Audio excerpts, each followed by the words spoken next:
18 जून 2023 को Atlantic ocean में Titanic को देखने पहुंची एक पनडुब्बी गायब हो गई।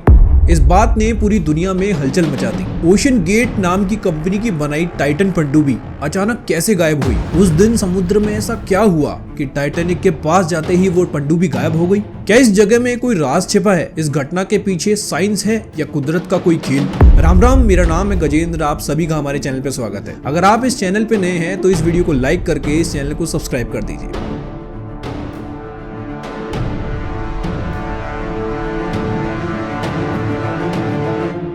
111 साल के बाद टाइटैनिक का नाम सुर्खियों में तब आया जब ओशन गेट नाम की कंपनी की बनाई सबमरीन अपने सफर के शुरू के कुछ ही मिनटों में गायब हो गई। हम सभी इस बात को जानते हैं कि अर्थ में 70% पानी ओशियंस के रूप में मौजूद है।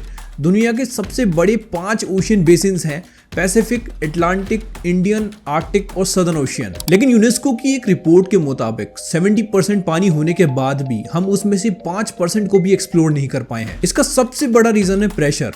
जैसे जैसे हम पानी के अंदर जाते हैं उसका प्रेशर बढ़ते जाता है और उसमें नीचे जाना ऑलमोस्ट इम्पॉसिबल हो जाता है। और इसी रीजन से पानी में बहुत सी अनएक्सप्लोर्ड चीजें हैं जो इंसानों का ध्यान अपनी तरफ अट्रैक्ट करती है। और ऐसे ही एक इंसान है स्टॉकटन रश। 2009 में बनी कंपनी ओशन गेट के फाउंडर स्टॉकटन रश बचपन से ही एस्ट्रोनॉट बन के मार्स पे जाने वाले पहले इंसान बनना चाहते थे। उन्हें एविएशन और एक्वेटिक्स से बहुत प्यार था, जिसकी वजह से उन्होंने ओशन गेट की शुरुआत की। ओशन गेट एक प्राइवेट कंपनी है जो क्रू के साथ सबमर्सिबल्स प्रोवाइड करती है, जिनका यूज टूरिज्म, इंडस्ट्री, रिसर्च और एक्सप्लोरेशन के लिए किया जाता है। सबमर्सिबल्स को आप एक रोबोट समझ सकते हो जिसे एक शिप के थ्रू पानी में डिप्लॉय किया जाता है, जिसका मेन काम डेटा और इंफॉर्मेशन कलेक्ट करना होता है। एक सबमरीन और सबमर्सिबल में भी डिफरेंस होता है। एक सबमरीन के कंपैरिजन में सबमर्सिबल छोटा होता है, जिसका use generally short term dives के लिए किया जाता है। एक सबमरीन अपनी पावर से पोर्ट से पानी में जाकर और वापस आ सकती है, लेकिन एक सबमर्सिबल को इस प्रोसेस के लिए एक मदरशिप की जरूरत पड़ती है। इस पूरे इंसिडेंट में जिस सबमर्सिबल का यूज हुआ है उसका नाम है टाइटन। इसे टाइटेनियम और कार्बन फाइबर से मिलकर बनाया गया है। इसका साइज एक मिनीवैन के बराबर है, जिसमें यात्रा करने वालों को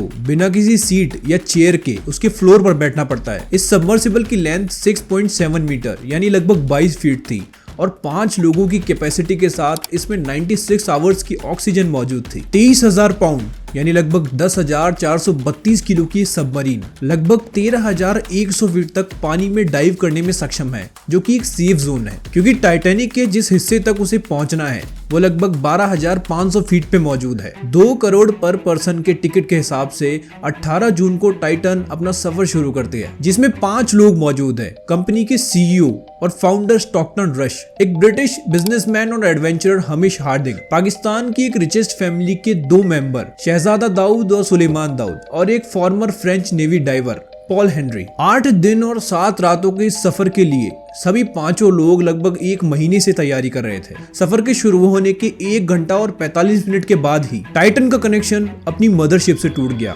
उसे पानी में जाकर टाइटैनिक के व्यू को अपने पैसेंजर्स को दिखाकर लगभग 8 घंटे में वापस आना था। ट्रिप के स्टार्ट होने के 24 घंटे के बाद तक टाइटन से किसी भी तरीके का कोई कनेक्शन नहीं हुआ। पानी के अंदर जनरली प्रेशर बहुत ज्यादा होता है, जिसकी वजह से सिग्नल्स को पहुंचने में दिक्कत होती है। टाइटन के मिसिंग होने की खबर पूरी दुनिया में बहुत तेजी से फैल गई।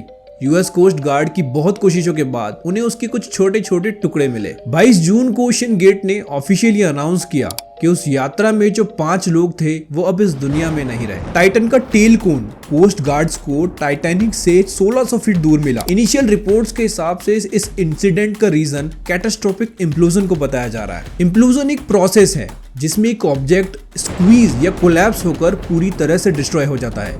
ये एक्सप्लोजन से बिल्कुल उल्टा होता है। इम्प्लोजन वॉल्यूम को रिड्यूस करके एनर्जी और मैटर को कॉन्सेंट्रेट कर देता है। जनरली ये तब होता है जब किसी ऑब्जेक्ट के अंदर का प्रेशर कम और बाहर का प्रेशर ज्यादा होता है। अगर कोई ऑब्जेक्ट सॉलिड नहीं है, मतलब अगर वो अंदर से खोखला है, तो इम्प्लोजन की वजह से वो अंदर की तरफ क्रश हो जाता है। मिस्टर बीस्ट ने ट्वीट करके ये बताया कि उन्हें भी इस सबमरीन में जाने का इन्विटेशन आया था, लेकिन उन्होंने उसे डिक्लाइन कर दिया। वो इस बात को सोचते हुए भी डरते हैं कि वो इस यात्रा का हिस्सा हो सकते थे। अब आपके मन में एक सवाल आ रहा होगा कि टाइटैनिक को देखने के लिए लोग इतना सारा पैसा खर्च करके अपनी लाइफ का रिस्क लेने के लिए क्यों तैयार हैं?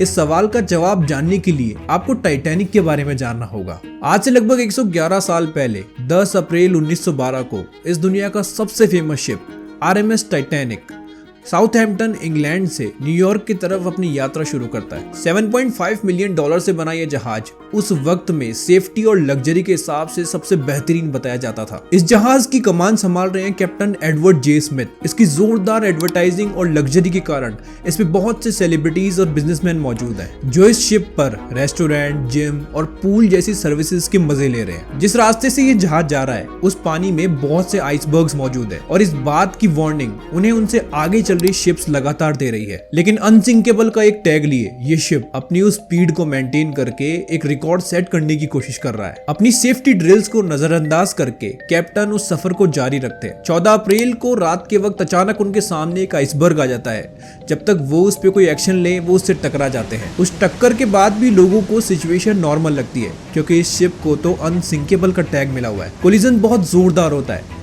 जिससे शिप्स के काफी पार्ट डैमेज हो जाते हैं और उनमें पानी भरने लगता है। उस जहाज में सिर्फ 20 लाइफ बोट्स मौजूद है जिनकी कैपेसिटी 1200 लोगों की है, लेकिन उस जहाज में लगभग 2200 लोग मौजूद है। कुछ देर के बाद लोग पैनिक हो जाते हैं और आधे से ज्यादा लोग तो लाइफ बोट्स में पहुंच ही नहीं पाते, जिसकी वजह से 2200 में से 1500 लोगों की उस हादसे में मौत हो जाती है और उसे उस वक्त का सबसे बड़ा डिजास्टर माना जाता है। लेकिन सवाल ये आता है कि लोगों को उसके अवशेषों को देखने में इतना इंटरेस्ट क्यों है। अगर देखा जाए तो ये इतिहास की सबसे बड़ी घटनाओं में से एक है और जब ये हुआ तो हम टेक्नोलॉजिकली इतने एडवांस नहीं थे, जिसके कारण इसके टुकड़ों को ढूंढने में लगभग 73 साल लग गए। अब इन 73 सालों में इस टॉपिक पे बहुत हाइप बन गई, जिसकी वजह से इस पे बहुत सी मूवीज भी बनी और लोगों को इसे देखने का इंटरेस्ट भी जागा। अब सवाल ये आता है कि अगर लोग इसे देखना चाहते हैं तो सरकार इसे बाहर निकाल के एक म्यूजियम में क्यों नहीं रख देती। अगर इस सवाल का जवाब साइंटिफिकली देखा जाए तो सॉल्ट वाटर की एसिडिटी के कारण टाइटैनिक धीरे धीरे डिसॉल्व हो रहा है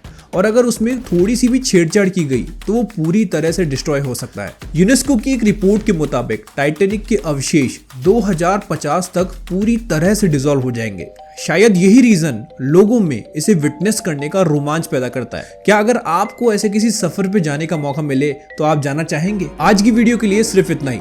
अगर आपको ये वीडियो पसंद आई तो आप हमारी बर्मुडा ट्रायंगल वाली वीडियो जरूर देखिएगा और जाने से पहले इस वीडियो को लाइक करके इस चैनल को सब्सक्राइब कर दीजिए। हम आपसे फिर मिलेंगे किसी और वीडियो के साथ। तब तक के लिए राम राम।